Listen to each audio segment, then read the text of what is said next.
If you miss Wednesday nights, the 110 Nation Sports Show, you miss Mario and myself discussing the best player in baseball, Shohei Ohtani.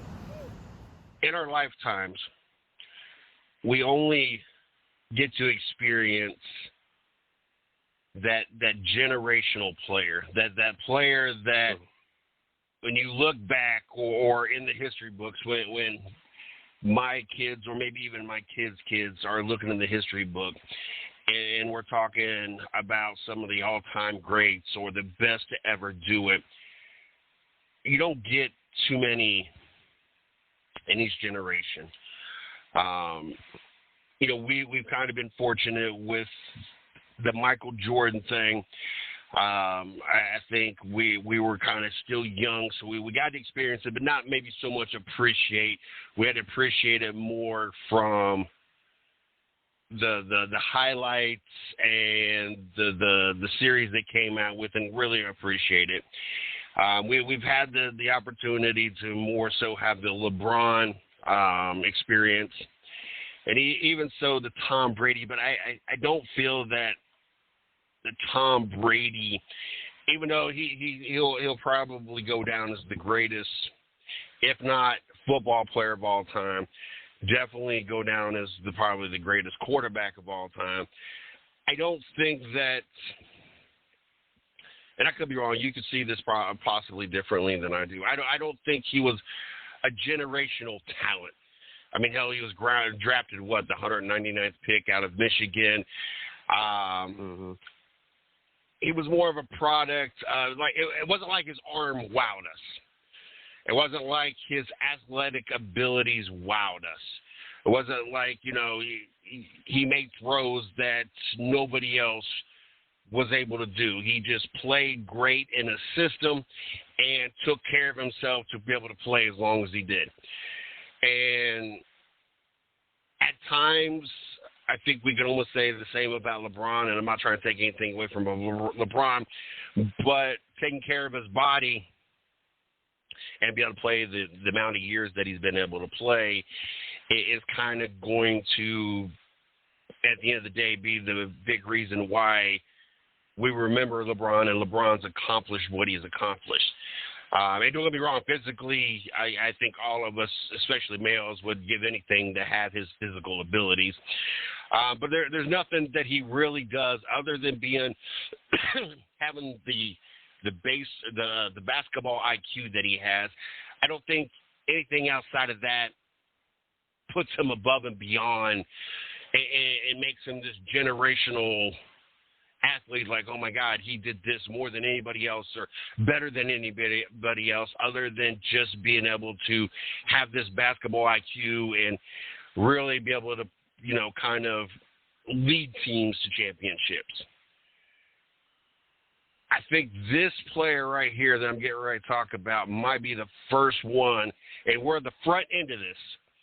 So we're getting a chance to kind of appreciate everything we're about to see, and that's Los Angeles Angels, and I know I'm going to jack this up, Shohei Ohtani, I guess is how you pronounce it. Yeah.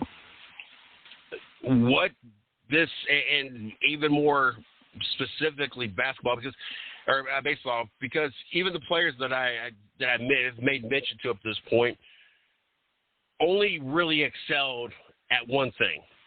They only excelled on one side of the ball. It wasn't like Tom Brady excelled on the defensive side of the ball, special team side of the ball. Anything else, he was just great in the system. And like I said, his arm didn't even wow us. He made some great passes throughout his career, but I think any of us, if we were going to take arms, we probably would have took Peyton Manning's arm over Tom Brady's arm. What Tom Brady or what Peyton Manning was able to do in the audibles and how he read a defense and dissected down before the 24-second clock was up or the 40-second clock was up and changed the play in 99% of the time, put the Colts or even the Broncos in the best position to be successful and lead both of them to Super Bowls. I think we would have took that over Tom Brady. Tom Brady was just phenomenal at being a system quarterback. And I know some people, well, he went to Tampa Bay. It was still his system. He just kind of took with him. It was still a system. He still didn't overwow us. And they loaded that team up. I mean, it was already kind of loaded in the first place, but then they ended up loading it up even more to help the odds for Tom Brady to win a Super Bowl. Even with LeBron, he's never wowed us on both sides of the ball. He just, in his younger days, was able to score a lot of points, and then was just impressed us with his basketball IQ. But Ohtani and what he's doing, and we've had two-way players. So, we've had, Deion Sanders play baseball and football. We've had Bo Jackson play baseball and football. This is not even a two-way player. This is a player that's playing both sides of the ball better than anybody else in the league is playing either side of the ball. With his 28 homers, 64 RBIs, which leads the majors in both categories. Then we get on the mound. He's 7-3 with the 3.04 ERA, 127 strikeouts, and leads in a lot of things when it comes to the pitching side of the ball. He's fifth in the CY Young odds, and he's overall favorite to be the at least American League MVP. This has been insane. I know we've not talked about it a lot, and our attention, for the most part, was wrapped up in the NBA, and we've been transitioning more and more into the majors as we're in between this and the NFL. But Mario, what Ohtani is doing, I don't know. As an athlete, we have seen this in our generation to play at this level all around and play in essentially offense and defense. And I know it's a little bit different, especially when you talk about the NFL, you playing offense and defense. NBA, yes, you're going to play both sides. But we've never seen this in Bay. I can't recall anybody playing to. Most of the times you dreaded. I don't think I could ever remember a time in either playing baseball or watching baseball that we did not, even as a fan, dreaded our pitcher to come up and bat.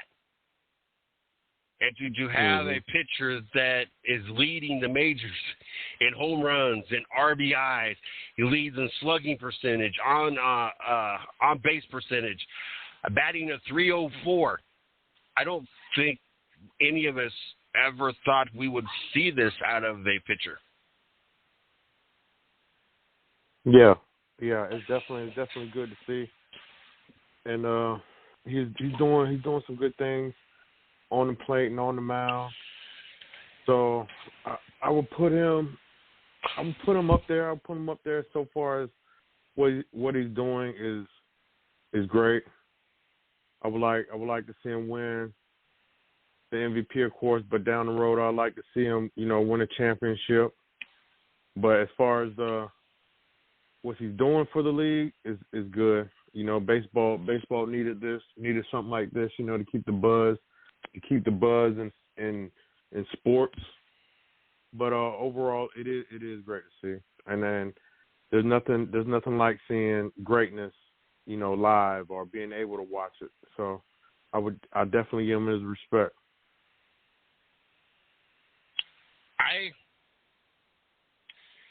I am lost for words when I'm sitting in here and watching the highlights. When I'm sitting here watching a player do something that, one, I never would have fathomed the thought of a pitcher being this dominant on the batting side. Yeah, batting side throw. He bats left and throws right. That's kind of unique within itself. Especially what he does on the plate and on the mound.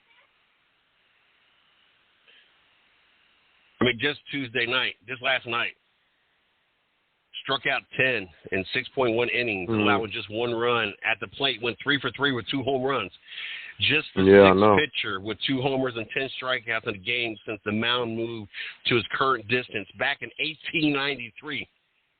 I never even would have guessed there would have been any other pitchers that would have hit 2 home runs and had 10 strikeouts in a game, period. Yeah. But to know that essentially in 130 years, he's only the 6th pitcher to ever do it. And then obviously, well, I would say obviously because they said since they moved the mound in 1893.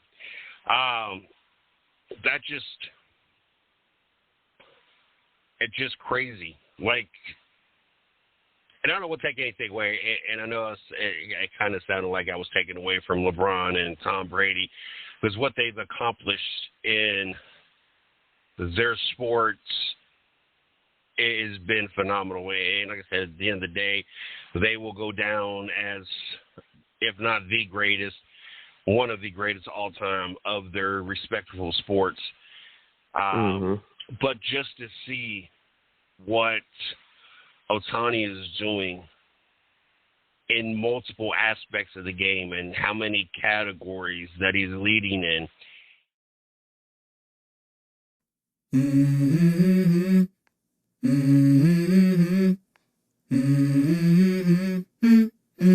Let's go.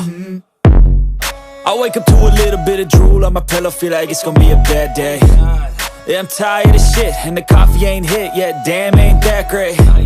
I don't wanna go to work, cause my boss is a jerk, and I'm not even that paid. I need a change in my life, cause I don't feel